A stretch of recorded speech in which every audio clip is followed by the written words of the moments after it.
Good day, ladies and gentlemen, and here we are once again for some more Doom 2016. And wait a minute, I didn't do an episode on Titan's Realm. Why is the level completed? Well, ladies and gentlemen, when I cleaned my computer for the month, I unplugged the microphone, plugged it back in, but Relive did not immediately pick it up, so I recorded an entire episode thinking that the microphone was enabled on Relive, only to find that entire 40-odd minute episode had no audio. I, of course, shouted, "Fuck!" to the heavens, but it didn't make the audio reappear, so I am now re-recording it. Alright, Titan's Realm. This still looks a lot like a Painkiller level, although I will say that big-ass skull do look cool.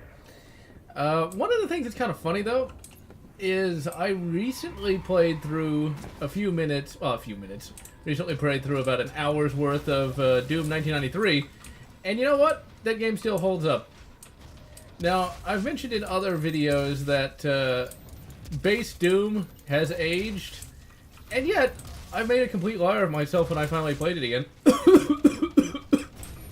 Because I played it no mods, no mouse look, just base Doom, and you know what? That was a hell of a lot of fun.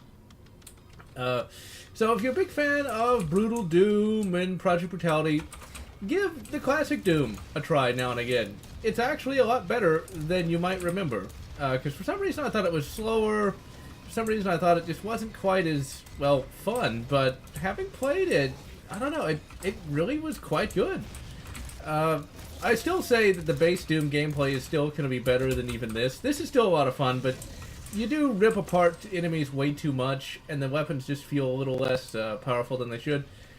And, you know, one of the big problems with that is compare the shotgun in Doom 1993 to this one. The Doom shotgun is really quite an exceptional weapon. It is a weapon that can really carry you through a lot of the game. And whereas the shotgun here, you know, it's not bad, but it certainly doesn't have the same appeal as it does in that particular game. I still like my repeating carbine there, and pull out his eye. I ain't got nothing to see anyway. We'll go ahead and grab the secret down here, even though I already got the, what the fuck that thing is called, the Argent Clip. That's not the Argent Clip, what is that? Praetor Token, that's what it is. I don't know why I couldn't remember. Argent Clip, yeah, brilliant. The old Argent Clip. Clipping it up on the old clip box. Wait, clip box? That should be on point. But anyway, and yes, how delicious. A hearty meal indeed. I made a much funnier joke in the first recording, but, well, the comedic timing's off. I'm gonna blame the fact. I'm just gonna say the first recording was way better. That way, if this recording's shit, I'll be like, it's not my fault! It's not my fault! And smacky smack! Now, one thing that's really cool recently, I'm gonna potentially do a video on it, we'll just have to see if I have the time, is I discovered there was actually an action figure made of Kyle Katarn. Actually, I don't know if I want to tell you guys this, because then you'll drive the prices up. There is an action figure of Kyle Katarn, an original from 1997. So it wasn't really made to coincide with the Dark Forces video game, but Dark Forces is of course mentioned. But it's a really cool looking action figure. It is definitely a classic Kenner though. The pose is a little weird, but it's Kyle Katarn from the late 90s. And it's non-skinny Kyle Katarn. When I finally get to the Jedi Academy, well, not Jedi Academy, the Jedi Knight 2 and Jedi Academy games, I'm of course going to have to complain about the fact that they made Kyle really, really, really skinny. Because in the first game, he wasn't that skinny. He was kind of bulky. But, oh yeah, I almost forgot. There's a little switch you have to activate in here, and it's easy just to run past it.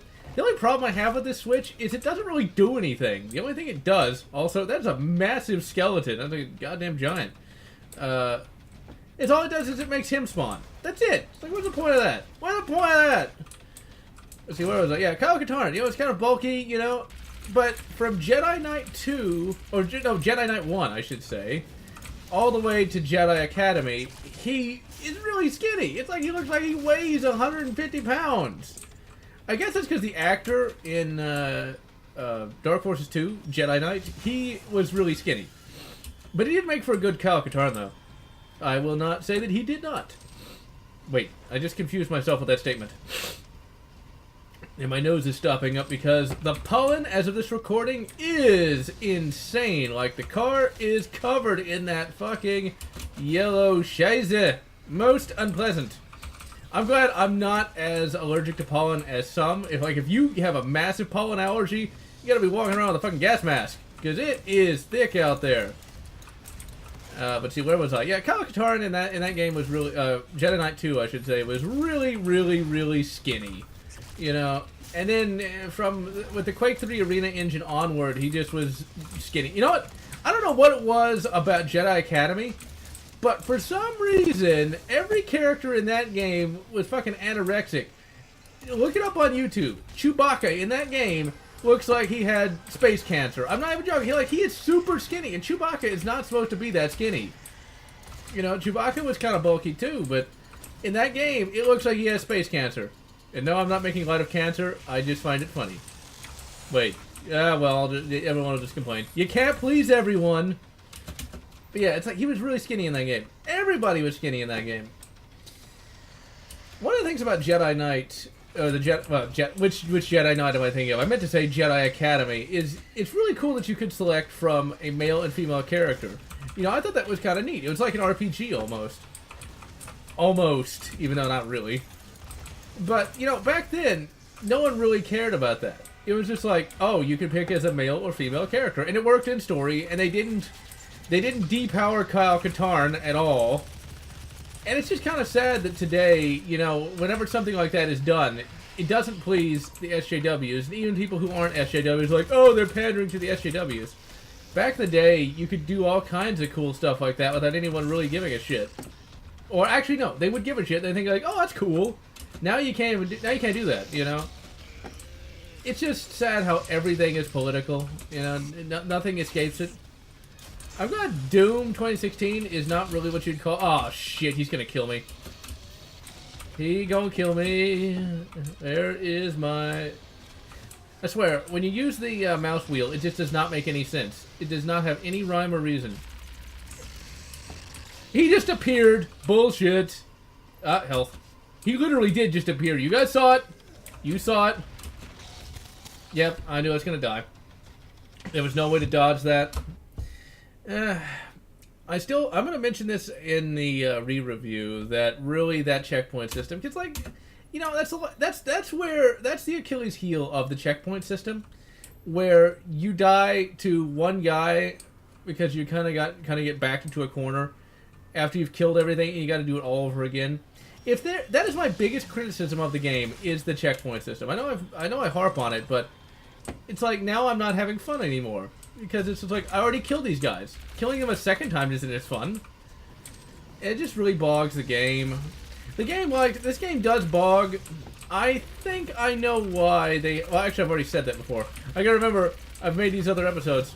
But hey, maybe you decided to start with episode 11. Stranger things have happened. I would not recommend starting with Mass Effect 3, though. I decided to play... I wanted to play Mass Effect 3 for some reason, and I did not have my memory card in my memory card. All my save files were on a USB stick, but I did not have that USB stick in the Xbox, so I was going to play Mass Effect 3 just with a new character, right?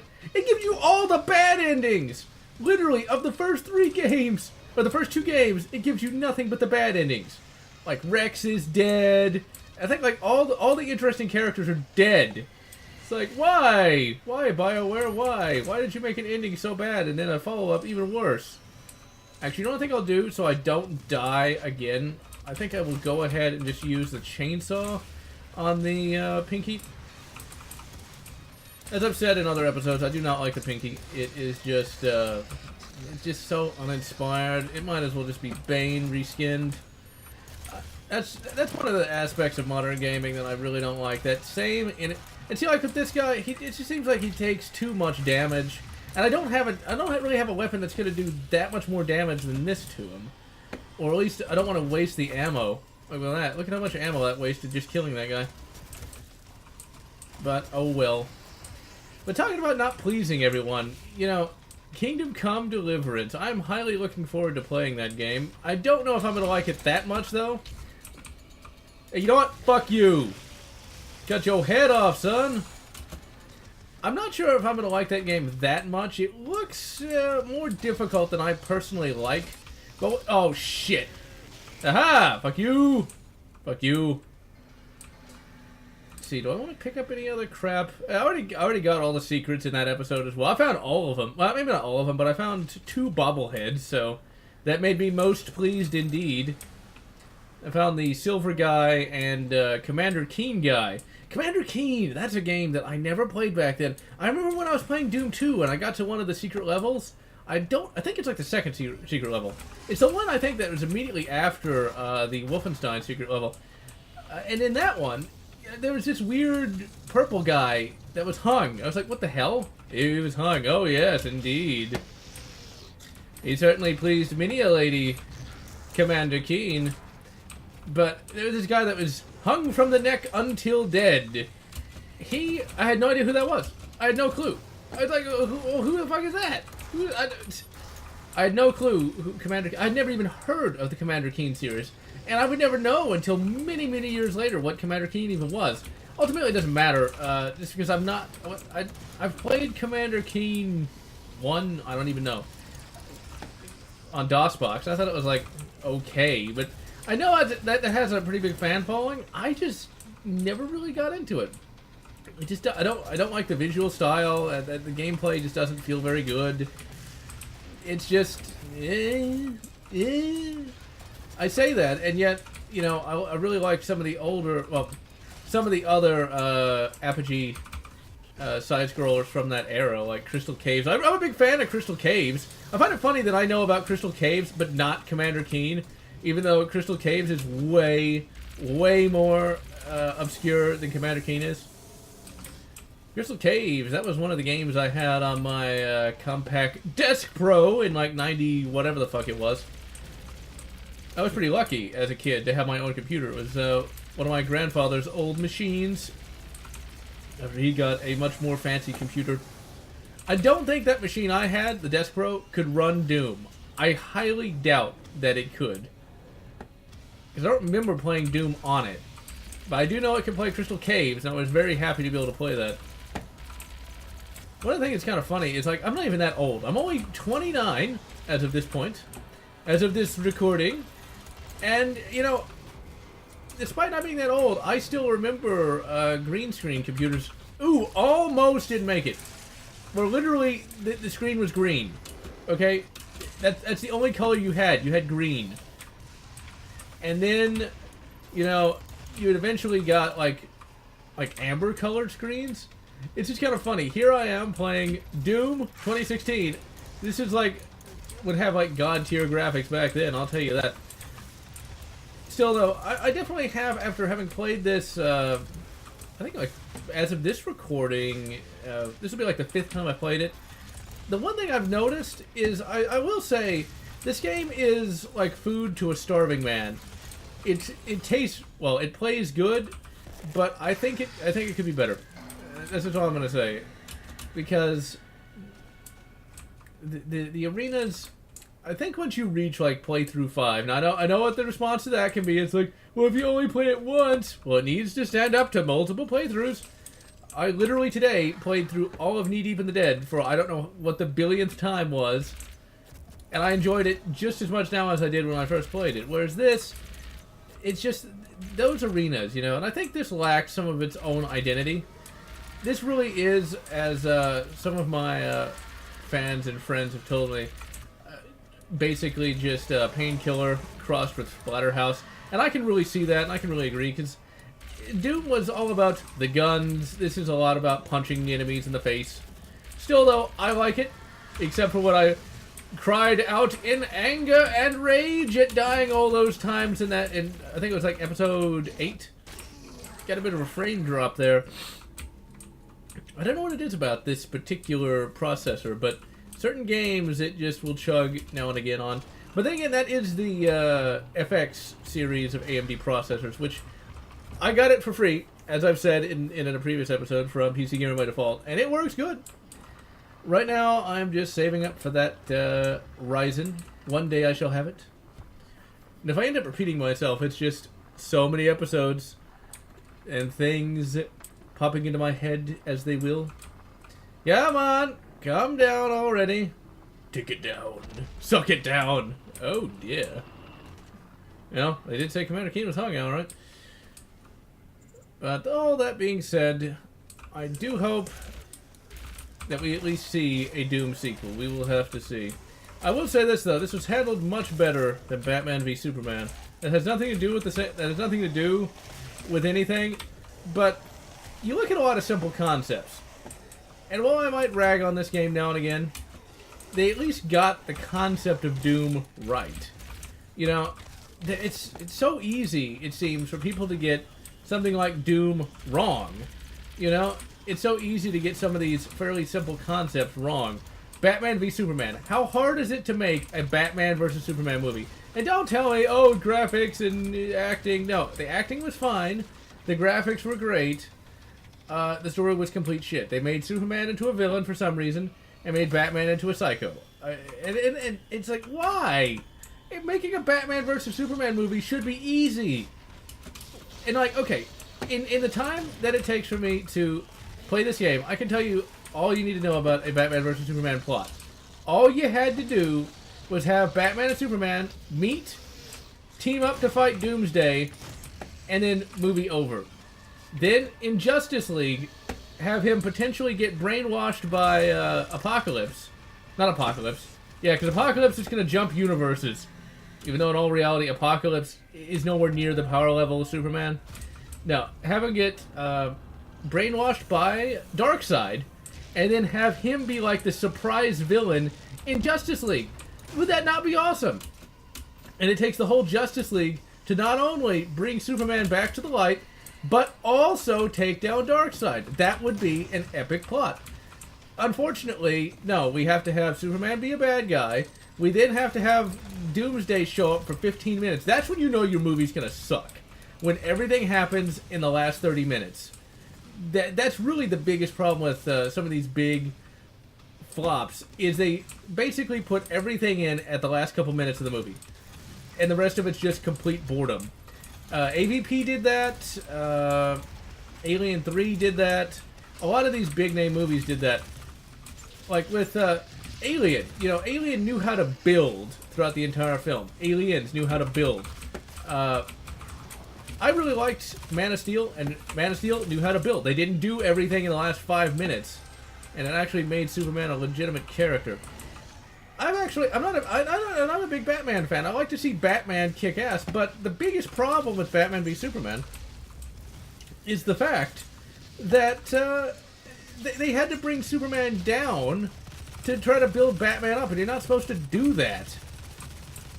They're supposed to build off of one another. They're supposed to work off of one another, and they did not do that. And then kill...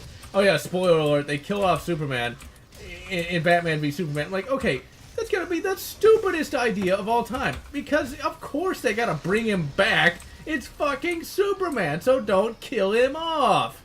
Because really, isn't that just insulting everyone's intelligence? It's like, we're gonna kill off Superman. But isn't Superman, like, really profitable? Oh shit, we gotta bring him back to life! Now, like, with Search for Spock, okay, obviously they were gonna bring Spock back. Oh, there must be one left alive somewhere. Ah, there he is. Obviously they had to bring back Spork, but at the same time, it was a pretty big deal because, well, Leonard Nimoy didn't even want to be Spock at the time. So, you know, it's like, I can see why that would happen, and it worked from a storytelling standpoint. They didn't. His death actually had impact. His death actually meant something. And then, like the death of Kirk in Into Darkness, you know, that still worked simply because they brought him back literally within the same movie. Okay, instead of like waiting until the next movie to obviously bring him back. It's just I don't know. I don't know who's to blame. A lot of people like to blame Zack Snyder. I don't blame him simply because I don't know how much of that was him and how much of that was the actual writer of the film. Because I'm not going to give him, because I'm a big Zack Fighter, Zack Snyder, Zack Fighter, Move Zig Fighter. I'm a big Zack Snyder fan, actually. I really liked really loved, I should say, Watchmen. Watchmen was a really good movie, actually. One of my favorite superhero movies of all time. So, he can do good work. I know there were some who hated it, but I really, really enjoyed it. I enjoyed it more than just about any other superhero movie that I've seen. He did good work on Man of Steel. I know that's another contentious movie, but I quite enjoyed that one as well. But, you know, when it comes to that Batman v Superman, if it's not his... I hope it's not his fault. I hope the writer just kind of fucked up on that. I really hope. If not, well, oh well. Still, though, I've not seen Justice League. I did not see that other Suicide Squad. I know people who are fans of DC Comics that have seen both of those and said they were even worse than Batman v Superman, and so I do not want to see characters that I like just get completely raked over the proverbial coals. I'm going to invoke the coal protocol and not watch them. It's like Halo. You know, Halo got screwed by 343. I liked Halo 4, okay? I enjoyed it. But having Cortana go evil, oh yeah, spoiler alert for something that everyone already knows. Even I know it. It's like, why? Why do that? Why? I was hoping for a human Cortana. You know, how cool would that have been? And then she and the... Like, you could have done human Cortana, okay? Human Cortana would have been awesome. And, like, have her be one of the co-op characters, you know? Have her, like, become, like, a Spartan, and she's the other, you know, co-op partner. Wouldn't that...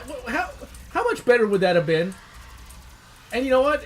And it would have pleased the radical feminist. Well, nothing pleases them, but it should have pleased the radical feminist because, well, now you have a female character that the Chief teams up with, you know? Come on. Why make her be a villain? Come up with another villain. It's just these dumbass ideas. Who really wanted? Who would have wanted Cortana as a villain? Okay? Cortana. A major mainstay of Halo. Ruined, you know? It's just, I don't know. At least on a positive note, I highly recommend... I'm just going to switch gears because I realize I'm basically just ranting this entire video. Which, hey, you know what? People like it. On a positive note, I highly recommend watching Shin Godzilla. I mentioned this in some videos when it came out in 2016. I rewatched it on Blu-ray recently. And I gotta tell you, it's pretty bloody good. It's even better outside of the theater. It's because now I can actually see all of what's going on. Versus, you know... Because, like, when you're in the theater, sometimes you miss out on certain details and things of that nature, so... I at least was able to say hello. Oh, come on. Bonesaw. Well, I was going to say... Well, Bonesaw is ready. Fucking stairs. You blew my gag, man. Come on, blow him up. I thought he was still alive, but... Yeah, Shin Godzilla. Absolutely excellent film. You know, I watched that back-to-back with... Kong on Skull Island, and I gotta tell you, Kong Skull Island is not a bad movie, but compared to Shin Godzilla, it's not nearly as well made, in my opinion. In my personal opinion, it's just not as good. Of course, then again, that's like comparing Star Trek Elite Force to, you know, Jedi Knight 2 Jedi Academy, or Jedi Knight 3 Jedi Academy. You know, it's like they're still top tier. They're still top tier movie. King Kong on Skull Island is still a top-tier movie, but it's just not as good. I guess the big thing is Kong on Skull Island is more light entertainment versus Shin Godzilla's more serious take, and it's easy to see why Shin Godzilla won the Japanese Academy Award for Best Picture, because it is Best Picture worthy. Now, it would never get that over here, because unless it's a... I was going to say artistic film, but unless it has some sort of political, you know, connotation... Most of the movies that get Academy Awards are stuff that you've never seen and never really cared about. Although, a number of years ago, I would watch with a friend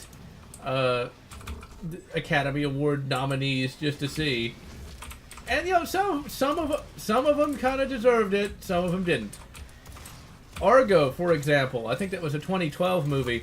Argo won an Academy Award for something. I don't know what, though. But I do remember the Academy... This was before the Academy Awards became really, really, really political, where they spend the entire time talking about a certain political personage. That's back when it used to be about the movies. But Argo won something. Maybe it was like Best Director? I just remember like the director was on there and he looked really fucking high. Like, I mean, super high. It was hilarious. But Argo is a legitimately good movie. It is quite entertaining all around. And it really surprised me with how good it was. I think one of the worst ones, though, that I tried to sit through was a movie called Lincoln.